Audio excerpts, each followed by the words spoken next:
More than 5,000 people. That's the tally for the last 24 hours of massive arrests of illegal migrants in the United States. Police and customs officials are conducting raids on stores, warehouses, and even churches. Well, if they have orders and if they suspect that somebody's undocumented, even if we're Christian, we have to follow the law and obey it, whether we like it or not. In total, up to several million people in the U.S. may be deported. The people who we don't want to have here are those who are criminal intent or criminal already did, and yeah, they should be removed. But I don't see the mass deportations freaking people out, dividing up families. Deportations are for illegal immigrants who have been arrested in the past for crimes. Those with clean records can rest easy, at least for now. The first U.S. planes are already landing in South American countries. In the early hours of this morning, we received Guatemalan migrants turned back from the United States. Army troops are being mobilized at the border to support border guards and customs officials in stopping Mexican cartels, smuggling both people and drugs. The problem, however, is the issue of the deportations themselves. The country from which the migrants come must agree to accept them. For there to be an agreement with a third country, it has to be signed by that country, which is bilateral. What we have in this case is that if there is a person on the northern border, then of course they are offered humanitarian assistance if they voluntarily want to return to their countries. The American president embarked on his first trip after being sworn in. He and the First Lady visited the Los Angeles suburbs, devastated by the fires. I didn't realize, I saw a lot of bad things on television, but the extent of it, the size of it, we flew over it in a helicopter. We flew to a few of the areas, and it is devastation. It's incredible. It's really an incineration. Trump also attended a meeting with residents and the mayor of Los Angeles, during which an argument ensued. City authorities are not allowing people to return to their homes to start cleaning and rebuilding. According to official announcements, they were supposed to wait for up to 18 months. Then the restrictions were changed to 6 months, and then finally to a week. He doesn't want to wait around for 7 months till the city hires some demolition contract that's going to charge him $25,000 to do his lot. I think you have emergency powers just like I do, and I'm exercising my emergency powers. You have to exercise them also. I did exercise them. Because I looked, you have a very powerful emergency power, and you can do everything within 24 hours. Yes. For weeks, Trump has been highlighting the incompetence of state authorities in dealing with the fires, and above all, the threat that the Los Angeles mayor and governor themselves have created. In recent years, they have significantly cut spending on the fire department by redirecting money to support migrants.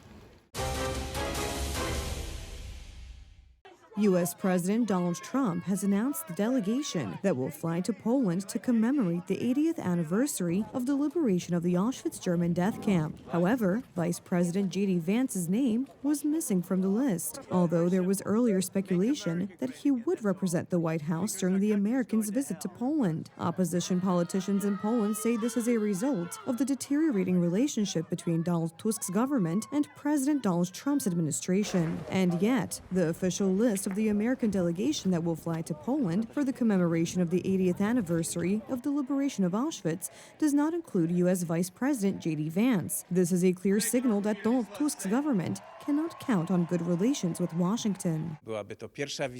This would be Vice President J.D. Vance's first visit to Europe. It would be the first visit after being sworn in to any country in the world. And perhaps American diplomats decided that it was not a good time to visit Donald Tusk. Of course, in the United States, it is known exactly what Donald Tusk said about Donald Trump. Let's recall, although I suppose everyone in Poland vividly remembers this diplomatic display by Tusk from his campaign.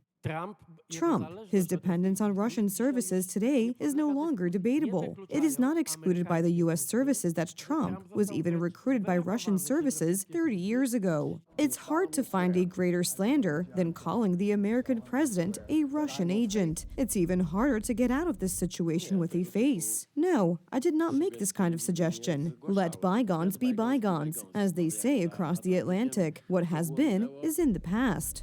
Not true. As long as Donald Tusk will be at the head of the government, Poland should not count on partnership relations with the United States. Even the politicians of the December 13th coalition know and confirm this. Of course you can count on the fact that Donald Trump is a man who forgives and forgets and so on. But this is not the case, because he is an unforgiving man. So we have to solve this somehow. It will be difficult, because the problem is not only in the insults that Donald Tusk and his people have thrown at Donald Trump. It would be the worst-case scenario for us, for our national interest, if God forbid Donald Trump came back to power. It is primarily about the threat, in the eyes of the U.S. administration, that the December 13th coalition poses to democracy in this part of Europe and the alliance with Washington. Do you think Law and Justice has a better relationship with Donald Trump than the current government coalition? Well, unfortunately, yes. Jarosław Kaczyński did not call Donald Trump a Russian agent. None other than the aforementioned U.S. Vice President J.D. Vance already wrote a year ago that the Law and Justice government was more trustworthy. That government recently was replaced by a globalist liberal government that is now arresting its political opponents and shutting down public debate. Sound familiar? In the name of protecting democracy, they are using your tax dollars to attack a government that was a great ally of ours. This is an entry from January of last year. During those 12 months, Hungary granted political asylum to Polish opposition politician Marcin Romanowski. Father Michał Olszewski and 2 former Justice Ministry officials spent more than 6 months behind bars without trial, persecuted our journalists and their families who are inconvenient to the authorities, and more recently, ordinary citizens who demand an accounting of collections of public money donated to the private foundation of Tusk supporter Jerzy Owsiak. We opened the door and they say it's for me, that it's a search, that I have to get dressed and that I'm arrested. And I say, on what grounds am I arrested? Threats. And yet I didn't threaten anyone. The result? Isolation of Poland, and not only diplomatic. In mid-January, our country was included in the list of countries restricted by the United States in the export of advanced AI computer chips. We are treated, as a banana state, a regime, simply a regime, and democracies don't cooperate with regimes. Donald Trump himself has repeatedly stressed that he values the Polish people and looks forward to good cooperation, just as he did during his first term. You remember, on the one hand, the gas contract signed at that time, on the other hand, my visit to the U.S. terminal, the military contracts for the purchase of the Patriot system, for the purchase of F-35 aircraft, increasing the U.S. military presence in Poland. That is why his second term is an opportunity for Poland, but one that must be desired and used properly. Unfortunately, the current coalition does not care about good relations with the United States. They think that this leftist Brussels government will continue to protect them. I think it will continue to protect them for a while until the Polish public, the street, will not sweep all this leftist puzzle in Europe from the political scene. I am the guarantor of Poland's good relations with the United States, on the one hand, as a man who is not affiliated with a political party, and on the other hand, having my own relations in the United States and not carrying this baggage of insulting the most serious and powerful politician in the world today. Hence the great importance of the May presidential elections, probably the most important in recent Polish history.